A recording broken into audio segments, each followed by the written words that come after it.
Now, your latest research reveals that the island recorded its lowest number of births since 1918. Just how significant is that data in the island's modern demographic history? I think it's very significant. I've been researching the Isle of Man's population now since 1976, when I did a research degree at Liverpool University. And I've always maintained that interest and produced the Population Atlas in 2016. I've carried on researching since then. What's happened last year, and we just got the confirmed data on this from the Civic Registry site. The births that took place in 2024 were 574 births. That is the lowest number of births in the Isle of Man for 106 years. So this is since 1918. 1918 was in fact the lowest birth year in the 20th century. So, the next lowest is back into the 18th century. So this is a very low figure. The births now are 43.9% lower than they were in 2010. And that's an extraordinary drop in births. So we've dropped from over 1,000 births to under 600 births in those 14 years. So it's a very significant shift in terms of what's going on here. And it's part of a bigger picture. The Isle of Man's population is ageing in part because of people getting older, but ageing too because of the reduced number of younger people coming in. And alongside that, we've seen the highest number of deaths in 25 years. What does that growing gap mean for the island's population trends? The growing gap's very significant. So the gap last year, there were over 350 more deaths than births. In terms of going forward, if that level is maintained, it means we would need, for the population not to decline, we would need at least 350 people more moving into the Isle of Man than there are moving out of the Isle of Man, just to stop decline, as I say. So it would require considerable movement in to make up for that deficiency of births against deaths. So it is significant. It is quite a figure to wrestle with, really. In terms of why the fall in births matters, I think the best way to try and explain that is to talk in terms of the population in the schools on the island at the moment from years 1 through to year 11.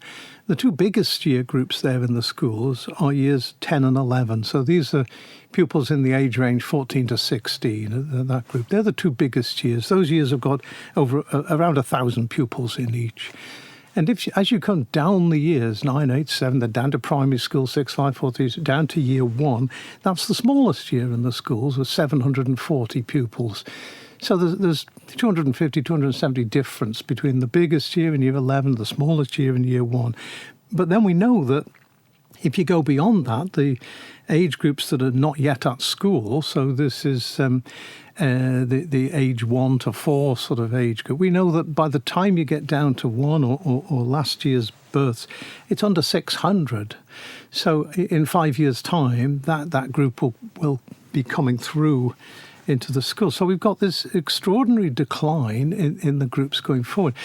As we take that on, when the year 10 and 11 move into the sixth form or in the College of Further Education, UCM, or they go into the workforce, there'll be a big group going through. They've been like a wave passing through the school these last 15 years or so. They will go through into places of work and further education.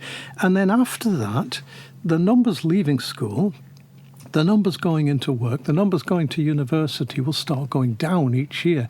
And they'll continue going down until the young people, the babies born last year, reach 16. That's 2040. So between now and 2040, we would expect fewer people going through into the workplace. And that is hugely significant when you look at that. As this group, which already show on the Isle of Man's population pyramid, it narrows at the base because there's fewer young people being born.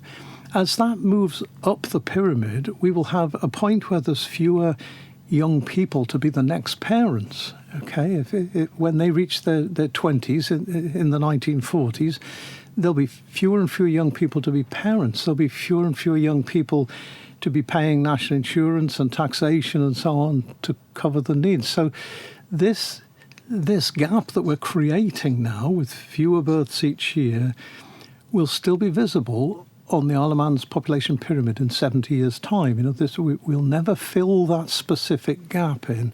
So it really does have community issues and economic issues going forward. It is a serious issue that we're missing out on these births. It might sound attractive, if there's fewer young people, there'll be smaller class sizes and less damage to the environment. But the downside to it is very significant. And how do you think that will affect things like the workforce in terms of employment and the labour market? There's always another side to that, of course, because the labour market may do well if migration makes up for some of the gap, but they'll never come in at exactly the right age levels. But the fact that we won't be producing as many people here going forward into those jobs, yes, it could hit the workforce. It will change the balance of the population, and that's something to contend with, really. You've highlighted a steep drop in births beginning around 2011. So what are some of the potential causes behind that sudden change, and why might the Isle of Man be experiencing that sharper than in other places?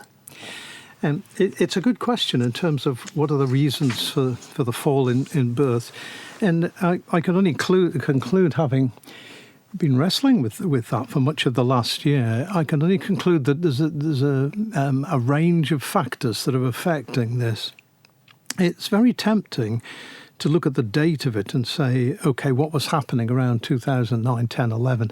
And the thing that stands out in there historically is the change in the island's VAT revenue when the UK revised the custom revenue sharing arrangement. And we were hit, I think, in the first year there, 2010, I think we'd had about 140 million held back by the UK.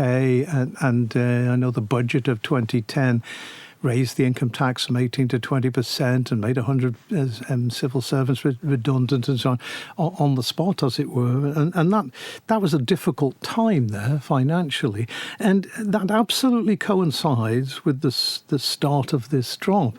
And there is evidence that the economically active workforce, there was movement out from that group immediately after 2010, 2011. And when you're losing younger people, especially losing women of childbearing age, if you're losing your women of childbearing age, or some of them at least, it's going to impact on the number of births that follow. So that could be one factor, but there's also a whole range of factors there. I used to teach geography at one stage, and if you were looking at a standard geography textbook explanation for declining fertilities in high-income countries such as the Isle of Man, they'd be looking at population ageing, at changing roles of women, higher participation of women in the workforce, better opportunities for women, more women going to university and so on. They would bring in the costs of bringing up children and rising housing costs. And these are things we hear about in the Isle of Man.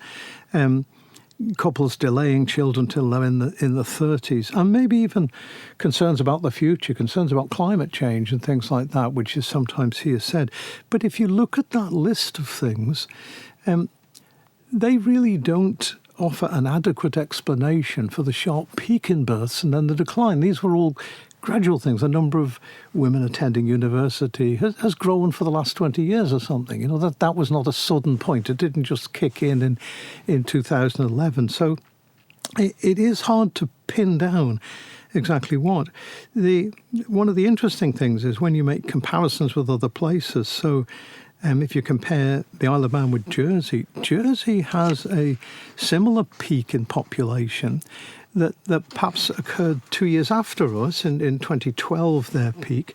And since 2012, they've had a 36% decline compared with our 43.9% decline. So it's interesting to see what's happening there. There was a recent item I've seen in the Jersey Evening Post that suggested that perhaps the reason for that is that Jersey is an increasingly expensive place to live. So it's interesting to see that, but it would certainly look as though some of the influences on the births in Jersey that will be in common to influences here. So this is still an area of research that I'm working on to try and make my mind up really what the evidence seems to say. But I think it has to entertain the idea there's a whole range of factors involved in this, not a single factor.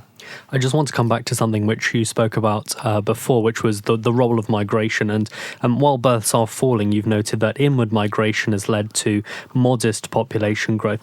Can immigration alone compensate for the island's natural decline, or are there actually limits to relying on that?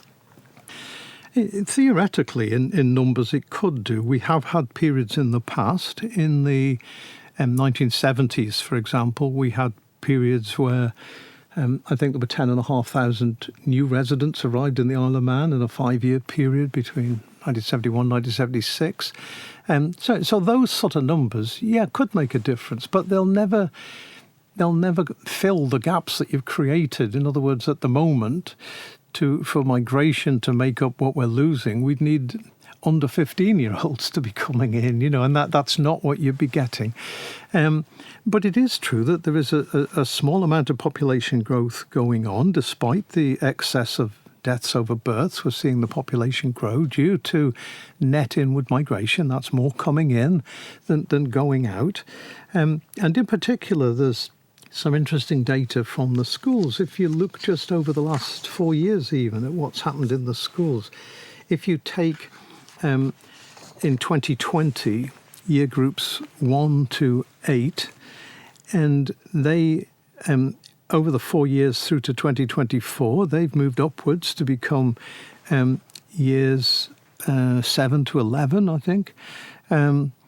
So we've got these age groups passing through, and over that period they've grown in number overall by 250. So that they could only have come from outside the Isle of Man. So there's been a balance of those coming in and those going out that gave gain in the numbers of 250. It's 3.6% over a 4-year period, and that is an indication that we are getting young families moving into the Isle of Man. The current administration has tried very hard on this. If you look at some of the changes that have been made in this administration, the changing of the child benefit, changing some of the thresholds, but in the Isle of Man, you get child benefit. You get it for even beyond your second child. You don't in the UK, although they're looking to change that. But here you even get the same level of child benefit for your second and subsequent children as you got for the first. And that's a very strong support, really. And then in the Isle of Man too, we're reducing the age at which a family can have preschool vouchers down to the age of 2. So 2-year-olds who are going to be 3 in the year, they get the preschool voucher, and the general policy is that will eventually go down to 1. You can't do that overnight because you need some expansion of your nursery provision. And then there have been increases in maternity allowances, and there are plans going ahead later in the year to share the So what I want to say in there is to introduce shared parental leave. Plans going ahead later in the year to introduce shared parental leave. Okay. Okay? Yep. Did you want to just say that again, just so I can stitch it together? Oh, okay. Yeah. And there are plans going ahead later in the year to introduce shared parental leave. Now, obviously, the child benefits have only just come in very recently. Do you think that more proactive pronatal policies should be considered? I think that's a big question. When you talk about population policy in the Isle of Man, if you appear to be talking about pronatalism, I think it's quite usual for people to refer back to either extremes of communism or Nazi governments and talk about what went on in times gone by. I think it's interesting. Just the end of last year, a book came out written by one of the UK's leading demographers, and he's definitely moving towards a pro-natal position, a pro-births position. I think it's hugely important that we recognise that whatever the social implications, having a child for those who are able to is a personal matter and a personal choice. We're not trying to force people to have children who are not inclined to do that. But I think where we're left globally is that the global picture beyond the Isle of Man is that fertility, by which demographically I mean the number of births rather than the ability to have children, fertility is in decline in many countries of the world. Many demographers are saying the world population is going to peak this century and then it's going to start going down, and it may go down very fast and very far because as the population gets older, there'll be fewer people able to have families and so on. And there does appear to be it's difficult. If you call it a fashion or a fad, it sounds as if you're dismissing it. I'm not meaning to do that, but it certainly appears that there are more young people out there who are happy not to have children than we've known in the past, and this is part of the picture. So one of the demographers out there, as I say, has written a book where he's looking at the pronatal side, and he's saying, I can quote him on this, that governments have no higher priority than addressing the demographic question. So he's putting that right at the top. I know many people who say that the population issue, the declining births, is a bigger problem than climate change. And if you understand climate change, that's a massive thing to suggest. But it is a risk. And this demographer, Paul Morland, he recognises that there's a shift in attitude needed and suggests that all of us are part of that, not just government, but employers and neighbours and everything else to recognise and support young families. And do you think, how much of a role does culture and societal attitudes actually play in shaping birth rates? Is that something that the Isle of Man can or even should look to influence? I think the question, how much can you influence births, is a very good one. There are a number of countries at the moment trying very hard to do that, giving all sorts of incentives and so on. The UK countries have fallen shy of that for now. Some of the countries have given incentives and have seen no lasting gain. They've maybe brought forward some births by a couple of years because there was an incentive, but then the numbers have lagged even further behind to make up for that. So is it possible to change? It's not so clear. It may be that some of these, the things we've done here that support young families, maybe they are as attractive to young families who choose to move here as they are to people who choose to have a family here, if that makes sense. So, it's perhaps enabling families to move here, even if it doesn't shift more people here to having children. But I think there's certainly a growing feeling out there that this decision of do you have a family or not? It is a community thing. I speak to some young people who would cite all their school friends have all got at least one child now, and then you speak to another group and none of their school friends have got children, and then they're late 20s, and you see these differences, and I think there is a feeling that there's a cultural dimension to this. There's certainly evidence that, UK evidence, that there's a baby gap that women, when questioned, perhaps an annual baby gap of 100,000 in the UK. That's the sort of scale they're talking about, of women who would have liked to have had more children, but they didn't have that many for whatever reason, whether that was the jobs they were in at the time, the time was not right or whatever, But that's the notion of a baby gap like that suggests that it would be possible to influence this. And if the key issues on not having children are to do with the finances of it, the cost of housing, cost of childcare, those sort of things, then the support in those areas can only help. If we look ahead with the evidence that you've presented and you've collated, what would you say is the most urgent demographic challenge facing the island right now? Well, we've talked about three imbalances in the past. I'm working at the moment on a second Isle of Man population atlas. I produced the atlas back in 2016. That's a not-for-profit thing, so I'm not trying to make money out of this. I sold copies to the schools for less than it cost me to print them. So I'm working on that, and I've been wrestling with the births and deaths. I'm now on a migration section to it and working through those. We've got three major areas there, and they're not unconnected. First of all, we've got the ageing of the population. We've got 22.5% of the population aged over 65, and that's perhaps about the sixth highest in the world. So we've got an old population, and we've got even more people in their 50s who will become over 65. So we've got this large number of older people. We are still losing people in their 20s, more going out than moving in, and that's an issue. This is not going to university because you're still counted as resident here then, but it could be people going to university who don't come back. So we've got that, and then we've got the reduced births, and they're interconnected because the people we're losing in their 20s are no longer here to become the parents. So you can see how those two groups in particular are very strongly linked. Where is the greatest problem?